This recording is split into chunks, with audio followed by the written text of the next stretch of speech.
Nitish Kumar turns out to be the politician who, whatever side he allies with, becomes Chief Minister. But has he now gone one too far? He'll be sworn in tomorrow for the 8th time as Chief Minister. We'll be tracking it with all our reporters, what this means, what the impact is, what the credibility factor is, and also what this means for 2024. Let's just look first at the top developments.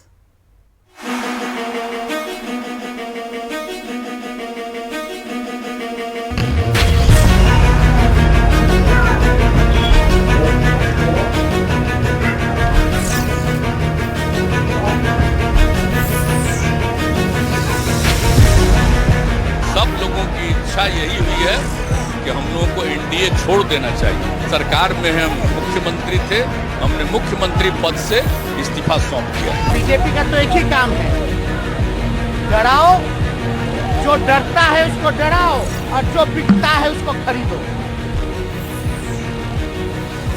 ये सिर्फ मैं देखता हूँ सत्ता की राजनीति में देखता हूँ। इसमें बिहार का भलाई हो ये मैं नहीं देखता। As an individual, his intentions, his ambitions are so high that the road ahead can never be smooth. But will Nitish Kumar's latest political gamble pay off? Well, let's go across first to Manish Kumar, who's been tracking every development from Bihar. Manish, you first said on Sunday this alliance is going to break, and now we've seen literally just 2 days later it's proved correct, and Nitish Kumar pulled off another surprise. But you said you saw this coming. Will this pay off for Nitish Kumar? How many times can he flip and come out unscathed? See, for that, the answer is very simple, that in Bihar there are three main political axes.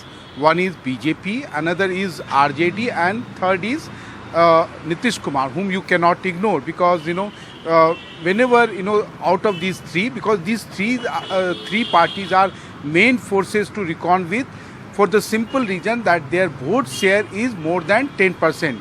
Like Nitish always delivers in the worst of times, he's got 13 to 14%, and the vote percentage of RJD as well as BJP has fluctuated somewhere between 16 to 22%.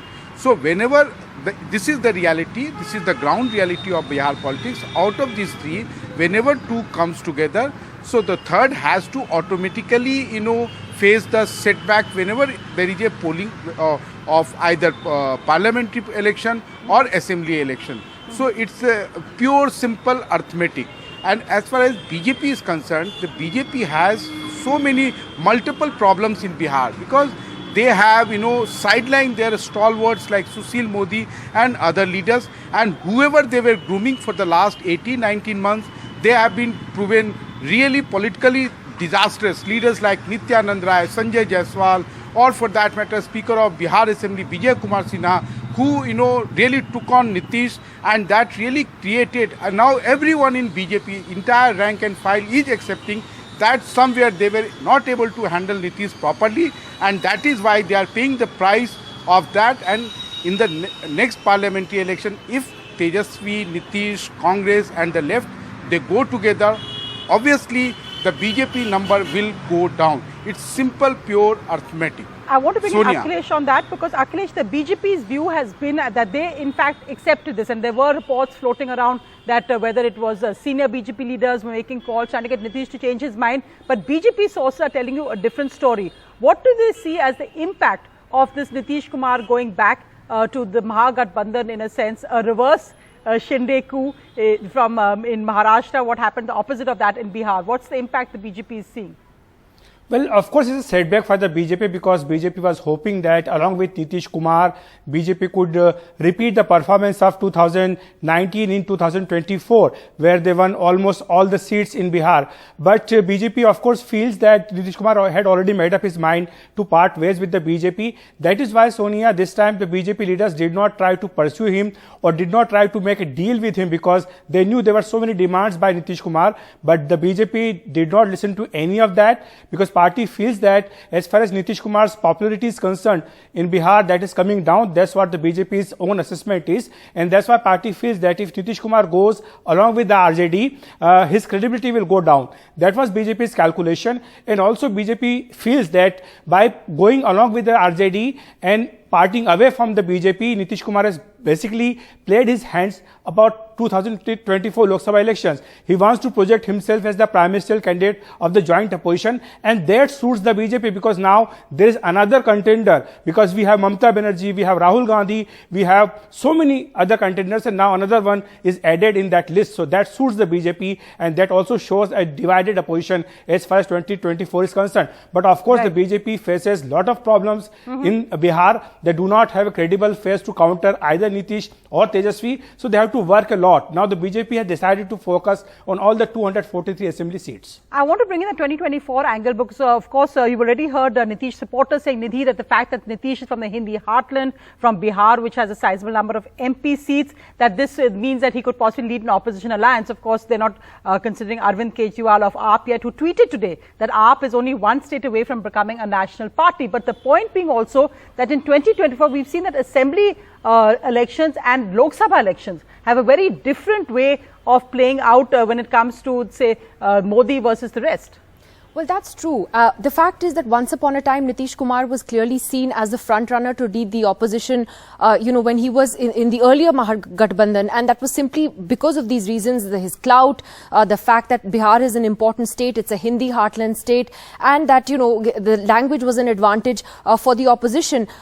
Ever since he's gone and come back, you have more contenders in the fray. Certainly, Arvind Kejriwal has risen through the ranks in a big way, and you have KCR, who speaks Hindi, though he's not technically from a Hindi speaking state, but is making a point to, do press conferences in Hindi to bolster those credentials of his. So the opposition space has got a bit more crowded, but it might just give the opposition a bit of a fill up. The opposition's been quite sort of partially united, shall we say, more disunited than united. We saw that in the way it played out in the presidential elections. Perhaps having another big face on board will give them a bit of a boost. But I think the credibility factor that the BJP is also a factor.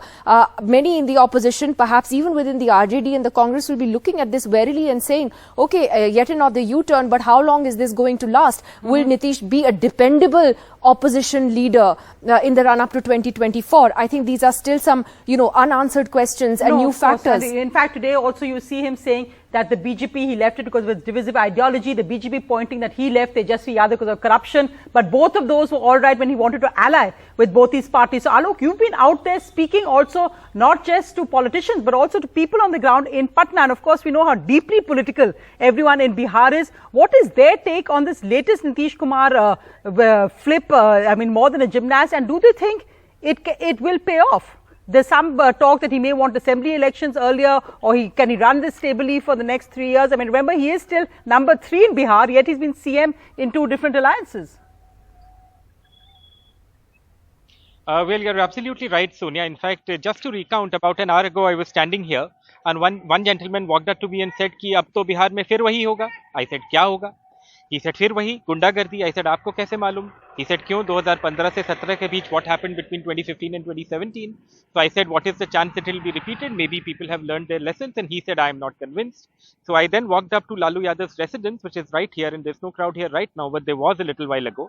And I put that question to RJD supporters, and they said that no, Nitish has the vision, Tejasvi has the youth, and they will together ensure that this time around there is no repeat of last time when Nitish Kumar walked out of that coalition saying that गुंडागर्दी बहुत है and I can't control it, etc. But it's going to be very tricky, Sonia. The next few days, there will be euphoria, but then Nitish Kumar and Tejasvi Yadav will have to get down to governing this very complex state and ensure that some mistakes or perceived mistakes from the last term or the last coalition are not repeated. And final words with you tonight, Manish Kumar. Do you think Nitish Kumar, the ultimate political survivor? Of course, RJD, and there's been a lot of questions on that. We saw those tweets today by Lalu's daughter also saying Raj Tilak for Tejasvi. So in that sense, how long will Tejasvi be willing to wait in the wings, given the fact that they're facing ED pressure as well?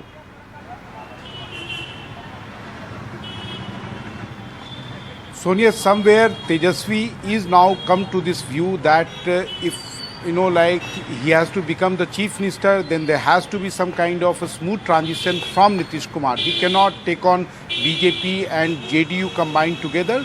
So that is why he's worked out. He really worked on this alliance in the last 75 days, and they have sorted out each nitty-gritty. So he's not in a hurry. He is saying that age is on his side. so he can afford to wait right now. And even though he will have to wait for another 2-3 years, but if he has the blessings of Nitish, then nobody can stop him from becoming the Chief Minister of Bihar. Sonia.